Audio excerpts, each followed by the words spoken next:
ሰላም ፊልም ተመልካቾች ደህና ናችሁ? የዛሬው ፊልም ደግሞ አጀጉድ የሚያሰኝ ነው። ላይክ በማድረግ ጀምሩ። የዛሬው ፊልማችን የሚከናወነው በሎስ አንጀለስ ከተማ ነው። በቅርብ ጊዜ በሚመጣው የወደፊት ዘመን ከፍተኛ የሥራ አጥነት፣ ቤት አልባነትና የህዝብ ብጥብጥ ሎስ አንጀለስን ወደ ወንጀል ወረርሽኝ ውስጥ ይከቷታል። እስር ቤቶች ስለተጨናነቁ አመፀኛና ወንጀለኞችን ለመገደብ ቀይ ቀጠናዎች ሬድ ዞንስ ተቋቁመዋል። ሆኖም ግን አሁንም በየቀኑ በመቶዎች የሚቆጠሩ የፖሊስ መኮንኖች በሥራ ላይ ያሉ ይገደላሉ። መንግስት ሜርሲ ኮርት የተባለውን ተቋም ይመሰርታል። ይህ ተቋም ሰው ሰራሽ አስተዋይነትን እንደ ዳኛ፣ እንደ ተከራካሪና እንደ ገዳይ ይጠቀማል። ይህ ረጅም የፍርድ ቤት ሂደቶችን አስፈላጊነት ይቀንሳል። እንዲሁም ተጠርጣሪዎች ወንጀላቸውን ከፈጸሙ ከጥቂት ሰዓታት በኋላ ፍርድ ያገኛሉ። ይህ የሰው ሰራሽ አስተዋይ ኤአይ ተጠርጣሪዎች ንጽህናቸው ካልተረጋገጠ በቀር ሁልጊዜም እንደ ጥፋተኛ ይቆጥራቸዋል። ከ2 ዓመታት በኋላ ይህ ፕሮግራም 18 ሰዎች ላይ የሞት ፍርድ የፈረደ ሲሆን ወንጀልን በ68% ቀንሷል። ይህም በቢሊዮን የሚቆጠር የታክስ ገንዘብ የታደገና ሰዎች እንደገና ደህንነት እንዲሰማቸው የረዳ ነበር። በአንድ የችሎት ክፍል ውስጥ መርማሪ ክሪስ ወንበር ላይ ታስሮ ይነቃል። ከፊት ለፊቱ ባለው ስክሪን ላይ ስለ ሜርሲ ፕሮግራም የሚያስተዋውቅ ቪዲዮ ይጫወታል። በድንገት የሰው ሰራሽ አስተዋይ ኤአይ ዳኛ ማክዶስ በስክሪኑ ላይ ትታያለች።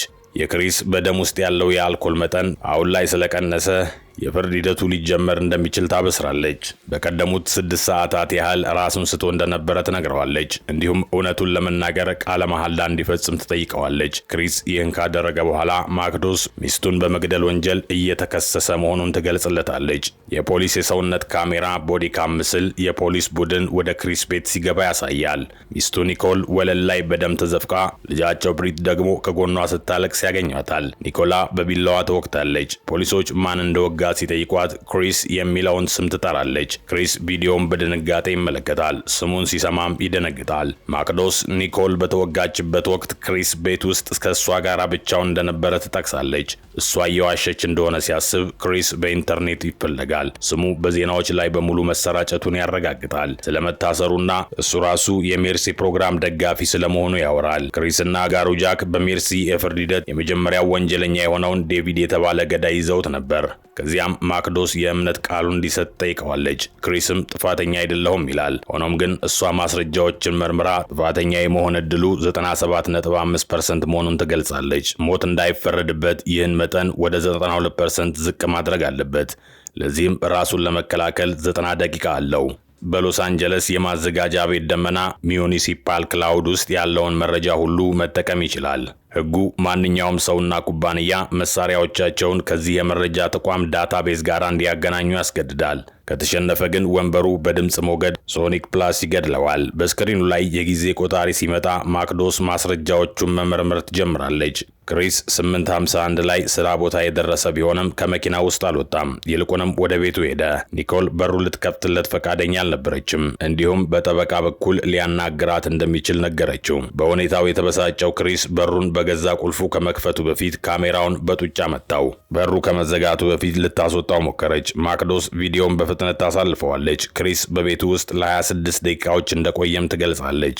እሱ ከወጣ ከጥቂት ጊዜ በኋላ ብሪት ከጓደኞቿ ጋር ካደረገችው የአዳር ጊዜ ስሊፕ ኦቨር ተመልሳ ወደ ቤት ስትገባ በድንጋጤ ትጮኻለች። ምርመራው እንደሚያመለክተው ኒኮል በቀኝ እጁ በሚጠቀም ሰው እንደተወጋችና አንዲት ውግ ብቻ የአከርካሪ አጥንቷን ለመሰንጠቅና ጉበቷን ለመቅደድ በቂ እንደነበር ያሳያል። በክሪስ ልብሶች ላይም አዲስ የኒኮል ደም ይገኛል። ከቤት ከወጣ በኋላ ክሪስ ለመጠጣት ወደ መጠጥ ቤት ሄዶ ነበረ። እሱ ግን ይህንን ለመካድ ይሞክራል። የመጠጥ ቤቱ የደህንነት ካሜራ ምስል በጣም የሰከረውን ክሪስ ፖሊሶች ሊያስሩት ሲሞክሩ ሲታገላቸውና በኤሌክትሪክ መምቻ ሲመታ ጭምር ያሳያል። ይህም ክሪስን ከህንፃው ሮጦ ከመውጣትና የሌላ ሰላማዊ ሰው መኪና ለመውሰድ ከመሞከር አላገደውም። ነገር ግን ፖሊሶች በላዩ ላይ ዘለው በመውደቅ መተው አዝለፈለፉት። ክሪስ ከዚህ ውስጥ አንዳቸውንም አያስታውስም። ማክዶስ ለዚህ ተጠያቂው አልኮል እንደሆነ ትገልጻለች። እሱ ብሪትን ማነጋገር ይፈልጋል፣ ልጁን።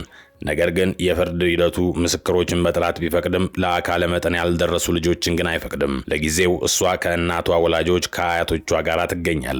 ይሁን እንጂ ሕጉ እንደሚለው የሟች ዘመድ የሆነ ሰው ካለ በሐዘን ወቅት ጥሪ እንዲደረግለት መልእክት መላክ ይችላል። ክሪስ ጥቂት የተለያዩ ቃላትን ለመጻፍ ቢሞክርም ምን እንደሚል ስለማያውቅ ማክዶስ ለብሪት አውቶማቲክ መልእክቱን እንድትልክለት ይፈቅዳል። ሕጎች በተጨማሪም ወንጀለኛው የሱስ ክትትል ረዳቱን ስፖንሰር ማነጋገር እንደሚችል ይፈቅዳሉ።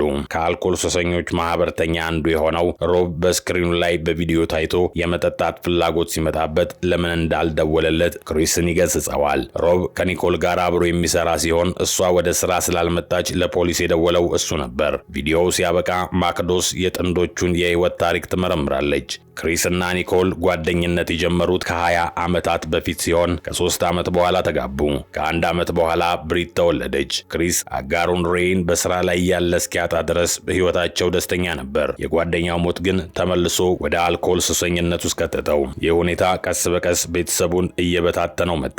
ኒኮልም ፍቺ ስለመጀመር ማሰብ ጀመረች። ለቤተሰቦቿና ለጓደኞቿ የላከቻቸው መልእክቶች እንደሚያሳዩት ክሪስ ባለፉት 6 ወራት 57 ጊዜ ያህል ትዕግስቱን አጥቷል። ሌላ ቪዲዮ ደግሞ ብሪት ክሪስ ከማያውቀው አንድ ወጣት ጋር ስታወራ ያሳያል። ብሪት ለፓርቲ የምትለብሳቸው ልብሶች የምትለጥፍበት ሚስጥራዊ የማህበራዊ ሚዲያ አካውንቶች እንዳሏት ታወቀ።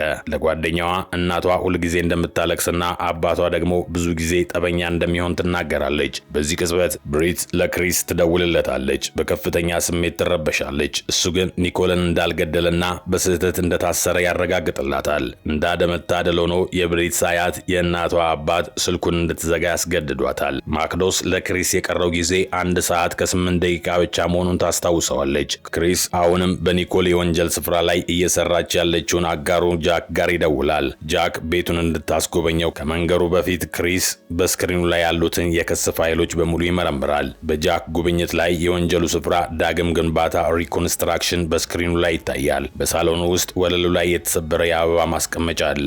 ይህም ለመከላከል የተደረገ ሙከራ ሊሆን ይችላል። በኩሽና ውስጥ የብሪት ደም የረገጠ የእግር አሻራዎችና ግድግዳው ላይ የደም ጠብታዎች አግኝተዋል። ይህም ትግል እንደነበረ ያሳያል። የተሰበረ ሳህን ኒኮል ራሷን ለመከላከል እንደሞከረች ያሳያል። እንዲሁም ከቢላዋ ስብስብ ውስጥ አንድ ቢላዋ ጎድሏል። እሱም ግድያው ከተፈጸመበት መሳሪያ ጋር ይመሳሰላል። የክሪስ የጣት አሻራ በላዩ ላይ ቢገኝም እሱ ግን ቢላዋውን ምግብ ለማብሰል ተጠቅሞበት እንደነበረ ያስረዳል። ከክሪስ ጋር የሚዛመዱ ፋይበር፣ ጸጉር፣ የቆዳ ክፍልና ዲኤንኤ ተገኝቷል። ቀጥሎም ክሪስ ከክርክራቸው በኋላ ኒኮል ስልክ ስትጠቀም እንዳስተዋለ በማሰብ የኒኮልን የስልክ መዝገብ ይፈትሻል። ከዚያ ሰዓት ጋር የሚዛመዱ የጽሑፍ መልእክቶች ወይም ጥሪዎች በስልኩ መዝገብ ላይ የሉም። በዚህ ጊዜ ክሪስ ስለ ስራ ስልኳ ይጠይቃል። ማክዶስ ሁለተኛ ስልክ እንዳላት አታውቅም ነበር። ስለዚህ ከክሪስ የስልክ ጥሪ መዝገብ ቁጥሩን አግኝታ ትደውላለች። በቤት ውስጥ ጃክ የስልኩን መደወል ሰምታ ወደ ውጪ ወዳለ መኪና ትወጣለች። መስታወቱን ሰብራ የኒኮልን ስልክ ታወጣለች። ነገር ግን ስልኩ በማዘጋጃ ቤቱ ደመና ሚዩኒሲፓል ክላውድ ላይ ያልተመዘገበ በጥቁር ገበያ የተገዛ መሆኑን ትረዳለች። በስልኩ ላይ የነበሩትን ጥሪዎችና መልእክቶች በሙሉ የተላኩት ለሌላ በጥቁር ገበያ የተገዛ ስልክ ብቻ ነበር። ማክዶስ ወደ ሚስጥራዊ ቁጥር ስትደውል ድምጿን ሲሰሙ ግለሰቡ ስልኩን ይዘጋዋል። ይህ መረጃ ስፍራውን ለመከታተል በቂ ስለሆነ ጃክ በምታበራው ሞተር ሳይክል ወደዚያው ታመራለች። እየጠበቁ ሳሉ ክሪስ ከኒኮል ሚስጥር ትደብቀው እንደነበረ ቀድሞውኑ ያውቅ እንደነበረ ማክዶስ ትገነዘባለች። እንዲሁም የጥፋተኝነት ዕድሉ ወደ 0.8% ዝቅ ማለቱን ትነግረዋለች። የስልኩ አድራሻ በሆቴል ውስጥ ይገኝና ከዚያ በኋላ የያዘው ሰው በኋላ በር ሊወጣ ሲል ጃክ ከሌሎች 2 መኮንኖች ጋር በመሆን መንገድ ዘግተውበት ለመያዝ ይሮጣሉ። ፓትሪክም ለማምለጥ ይሞክራል። ፖሊሶቹን ሲያይ ወደ ውስጥ ተመልሶ ይሮጣል። ማሳደዱም ይቀጥላል። ማዶክስ ስለ ፓትሪክ መረጃ ስትፈልግ እሱ የቤት ኪራይ የዘገየበትና በማህበራዊ ዋስትና ማጭበርበር 2 ጊዜ የተመረመረ ሼፍ መሆኑን ትረዳለች። መኮንኖቹ ፓትሪክን በሆቴል ውስጥ ያሳድዱታል። ነገር ግን ካሜራ በሌለበት አካባቢ በሚገኝ በር በኩል በማምለጥ ከነሱ ይሰወራል። ከዚያም ጃክ ድሮን በመላክ ፓትሪክን ጣራ ላይ ታገኘዋለች። መኮንኖቹም ይከታተሉታል። ከፓትሪክ ጋር ተያይዘው ወደ ታችኛው ክፍል በመውደቅ ይይዙታል። ፓትሪክ ምንም እንዳላደረገና የሮጠውን ቢፈትሹትም እንኳን ጥፋተኛ ያደርጉኛል ብሎ ስለፈራ እንደሆነ ይናገራል። ክሪስ ኒኮል ከእንደዚህ አይነት ሰው ጋር ምን ታደርግ እንደነበረ ይገርማል። ፓትሪክም ክሪስ ያልሰጣትን ነገር ሁሉ እሱ እንደሰጣት ይነግረዋል። ከኒኮል ጋር መዋደዱንና ጥቂት ጊዜ አብረው መውጣታቸውን ያምናል። ይሆናል፣ ግን ግንኙነታቸው ወደ ከባድ ደረጃ አልደረሰም። እሷም በግል ማውራት ስለምትፈልግ እነዚያን ስልኮች እንደገዙ ያብራራል። ማዶክስ የፓትሪክን ንግግር የሚያረጋግጥ የቪዲዮ ምስል ካገኘች በኋላ ፓትሪክ ቀኑን ሙሉ ስራ ላይ እንደነበረ ይናገራል። የደህንነት ካሜራዎችም ይህንኑ ያረጋግጣሉ። ስለዚህ ገዳይ ሊሆን አይችልም። ፓትሪክ ክሪስን ቤተሰቡን በአግባቡ ባለመያዙ ይወቅሰዋል። ኒኮል የፈለገችው ማዳመጥ የሚችልና ማጽናኛ የሚሰጣት ሰው ብቻ እንደነበረ ያብራራል። ጃክ ለፖሊስ እጅ ባለመስጠቱ ፓትሪክን ያዘችው። 53 ደቂቃ ብቻ ሲቀር ክሪስ ኒኮልን ለመግደል ምክንያት ስለታሰበ የጥፋተኝነት እድሉ ወደ 98% ከፍ አለ። ክሪስም ዛሬ ኒኮል በመኪና ውስጥ ደብቆት የነበረውን የአልኮል ጠርሙስ እንዳገኘችው ይናገራል። ለ1 ዓመት ያህል እንደገና መጠጣት ጀምሮ ነበር። ስለዚህ ማዶክስ ተጨማሪ ምስሎችን መፈለግ ትጀምራለች። ከጥቂት ጊዜ በፊት ኒኮል ክሪስን ጋራጅ ውስጥ ሲጠጣ ስታገኘው እሱ በቁጣ ተናገራት። ይህም ችግር እንዳለበት እንዲረዳ አደረገው። ወደ አልኮል ሱሰኞች ማህበር መሄድ ጀመረ እና ሮብን አገኘ።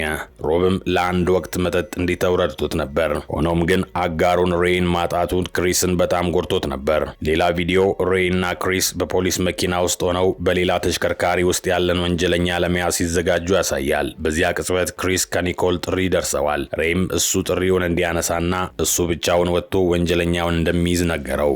እንዳለመታደል ሆኖ ወንጀለኛው ሬይን ተኮሰበት። እንዲሁም በተሽከርካሪው ገፍቶ ከፖሊስ መኪናው ጋር በማላተም ቀጠቀጠው። ክሪስ ሬይን ወደ መኪናው መልሶ በማስገባት ሆስፒታል እንደሚወስደው ቃል ገባለት። ነገር ግን በተመሳሳይ ሰዓት ወንጀለኛውን ያሳድድ ነበር። የወንጀለኛውን መኪና በራሱ መኪና በመግፋት እንዲገለበጥና እንዲጋጭ አደረገው። በዚህ ሂደት ውስጥ ሬይ በደረሰበት ቁስል ምክንያት ሕይወቱ አለፈ። ክሪስ ግለሰቡን በውሃ ውስጥ አሯሩጦ እስኪይዘው ድረስ አሳደደው። ነገር ግን በኋላ ላይ በተደረገው የፍርድ ሂደት ግለሰቡ ጥፋተኛ አይደለም ተብሎ ተለቀቀ። ይህ ሁኔታ ክሪስ እድሉ በነበረው ሰዓት ግለሰቡ ላይ ተኩሶ ባለመግደሉ እንዲቆጭ አደረገው።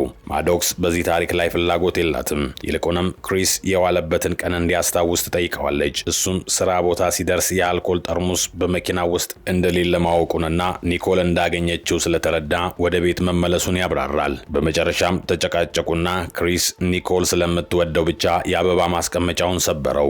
የተሰባበሩት ስብርባሪዎች ስለ ጫሯት ነበር በልብሱ ላይ ጥቂት የኒኮል ደም ሊገኝ የቻለው። ከዚያ በኋላ የሆነውን ነገር አያስታውስም። ክሪስ በእርግጥ እኔ ሆን የገደልኳት ብሎ መጠራጠር ይጀምራል። ማክዶስ ግን አሁንም 43 ደቂቃዎችና ሁሉም የመረጃ መሳሪያዎች በእጁ ላይ መሆናቸውን ታስታውሰዋለች። የኒኮልን የስልክ አድራሻዎች ከተመለከተ በኋላ ክሪስ በእስር ላይ ያለውን ፓትሪክን በመደወል ኒኮልን ያጋጠማት ችግር እንደነበረ ይጠይቀዋል። ፓትሪክም ኒኮል አንዳንድ ኬሚካሎች ከጠፉ በኋላ የሥራ ባልደረቦቿን እንድትሰልል ስለታዘዘች በሥራ ቦታ ከፍተኛ ጭንቀት ውስጥ እንደነበረች ይነግረዋል። ክሪስ ምናልባት ከኒኮል የሥራ ባልደረቦች መካከል አንዱ ሊሆን ይችላል ብሎ ያስባል። ማዶክስ ግን ከእሁድ የባርቢኪው ግብዣ በኋላ ማንም ሰው በአካባቢው እንዳልታየ ትገልጻለች። ከዚያም ክሪስ ጃክን ኒኮል ወደምትሰራበት ቫይኪንግ ሺፒንግ ዴፖ ኩባንያ ይልካታል።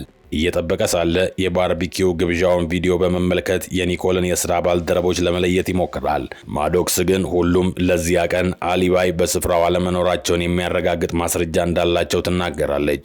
የጎረቤቱን ካሜራ እንድትፈትሽ ቢያደርግም ካሜራው በመቋረጡ ምክንያት ምስሎች ገና በመዝገቡ ላይ አርካይቭ እንዳልሆኑ ትገልጻለች። ቀጥሎም ክሪስ ወደ ግብዣው በመኪና የመጡ ሰዎችን ምስል እንድታሳይ ይጠይቃታል። የሮብ መኪና 3 ተጨማሪ ሰዎችን እንደያዘ ልብ ይላል። ክሪስ ለሮብ ደውሎ እነማንን እንዳሳፈረ ይጠይቀዋል። ሮብም ስሞቹን ይነግረዋል። እንዲሁም ከእነዚያ ሰዎች መካከል ማንም ከእሱ ጋር እንዳልተመለሰና ትናንትና ማንም ከስራ እንዳልቀረ ይገልጽለታል። ሁኔታው ተስፋ እያስቆረጠው ሲመጣ ክሪስ የብሪትን የትናንትናው ምሽት ቪዲዮ በድጋሚ በመመልከት ሰዓቱን ይፈትሻል። የብሪት ጩኸት የተሰማው ክሪስ ስራ ቦታ በነበረበት ሰዓት ስለነበረ ኒኮልን እንድታለቅስ ሊያደርጋት አይችልም።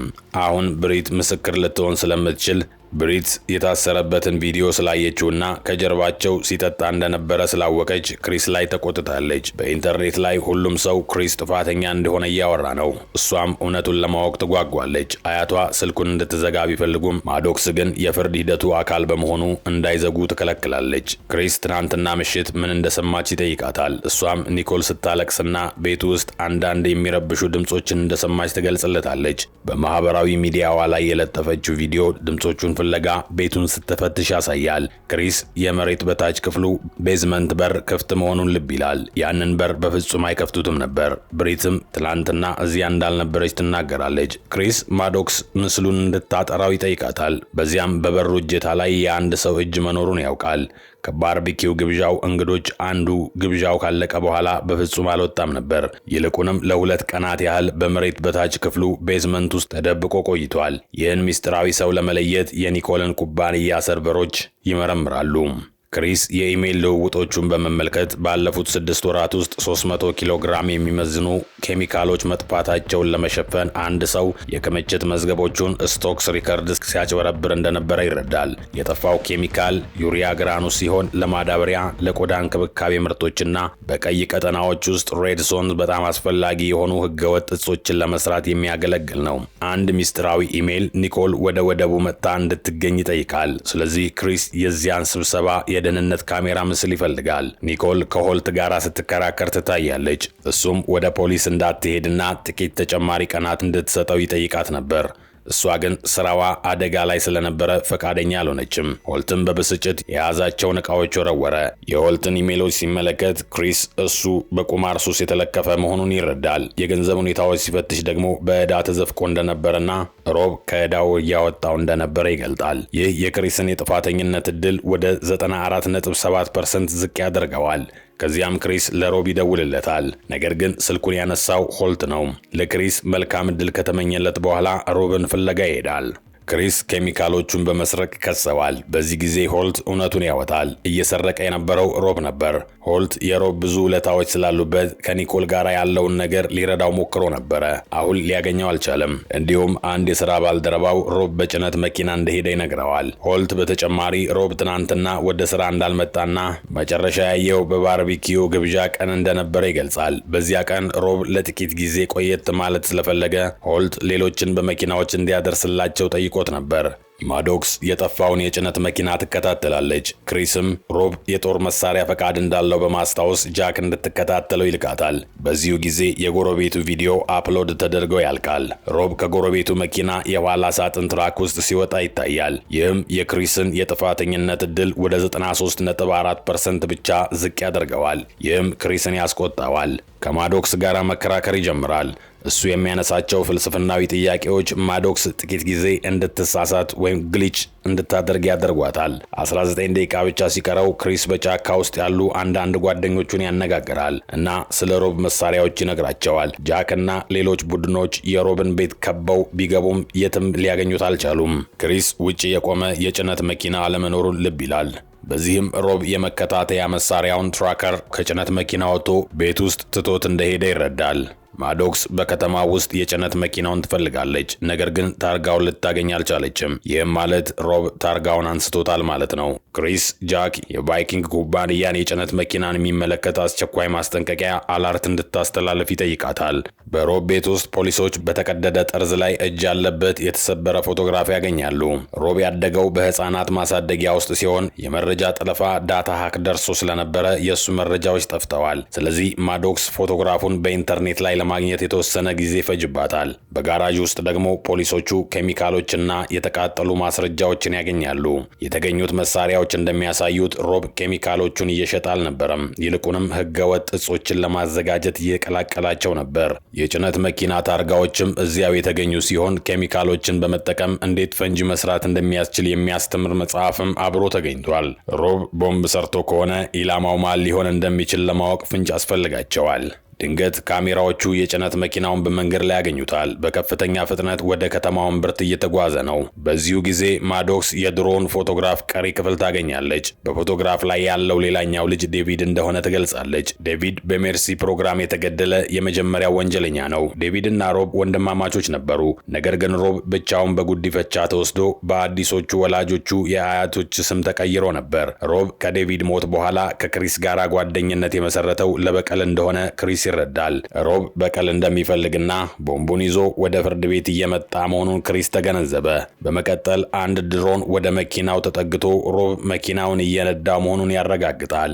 ሮብ ከጎኑ ካለው ሰው ጋር እያወራ ነው። ነገር ግን ከጎኑ የተቀመጠው ማን እንደሆነ ማየት አልቻሉም። ጥርጣሬ የገባው ክሪስ ለብሪት ይደውልላታል። ነገር ግን ስልኩን ያነሳው የኒኮል አባት አማቹ ነው። ብሪት ንጹህ አየር ለመቀበል ወደ ውጭ ወጥታ እንደነበረ ይነግሩታል። ክሪስ የአማቹን የደህንነት ካሜራ ሲፈትሽ ሮብ ብሪትን አፍኖ እንደወሰዳት ይረዳል። በዚያው ቅጽበት በሮብ ጋራዥ ውስጥ የነበሩት ፖሊሶች የጊዜ መቆጣጠሪያ ታይመር ያገኛሉ። ወዲያውኑ መሮጥ ይጀምራሉ። ቤቱ በከፍተኛ ፍንዳታ ከመጋየቱ በፊት አብዛኞቹ መውጣት ችለዋል።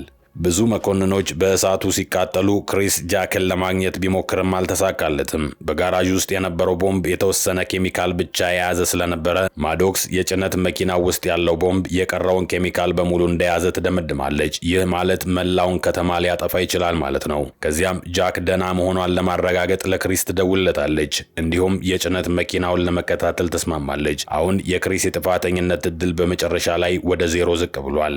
ማዶክስ የፍርድ ሂደቱን ለማቆም ትፈልጋለች። ክሪስ ግን ሮብን ለማስቆም በስርዓቱ ሲስተም ውስጥ መቆየት ስላለበት ሂደቱ እንዲቀጥል ፈቃደኛ አይሆንም። ማዶክስ 9 ደቂቃ ብቻ እንደቀረውና ወንበሩ ሊገድለው እንደሚችል ብትነግረውም እሱ ግን ከተማዋን ማዳን ስለሚፈልግ ግድ እንደሌለው ይነግራታል። ይህ ስሜታዊ አመክንዮ ማዶክስ እንድትሳሳት ግሊች ያደርጋታል። ክሪስ ለጋራ ደህንነት ሲባል እንዴት አብረው መስራት እንደሚችሉ ያስረዳታል። ማዶክስም በክሱ ሂደት ለመቀጠል ትስማማለች። አሁን የፖሊስ መኪናዎች የጭነት መኪናውን እየተከታተሉ ነው። መንገዱን ለመዝጋት ብዙ ጊዜ ቢሞክሩም ሮብ ሁልጊዜም ያመልጣቸዋል ወይም ገጭቶ ያልፋቸዋል።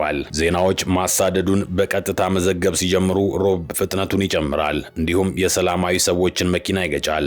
አንድ የፖሊስ መኪና ከአንድ ሱቅ ጋር ተጋጅቶ ይቆማል። የጭነት መኪናው ድልድይ ላይ ሲደርስ የስዋት ሄሊኮፕተር አንዱን ወኪል ለማውረድ ይሞክራል። ተጨማሪ የፖሊስ መኪናዎች መንገዱን ለመዝጋት ቢሞክሩም ሮብ በከፍተኛ ፍጥነት ሰብሮ ይወጣል። ወኪሉም የሚወርድበት ቦታ ያጣል። ጃክ ብሪት መኪና ውስጥ መሆኗን ክሪስ ቢነግራትም ችላ በማለት ሮብን እንዲገድሉት ለሰዎቿ ትዕዛዝ ትሰጣለች።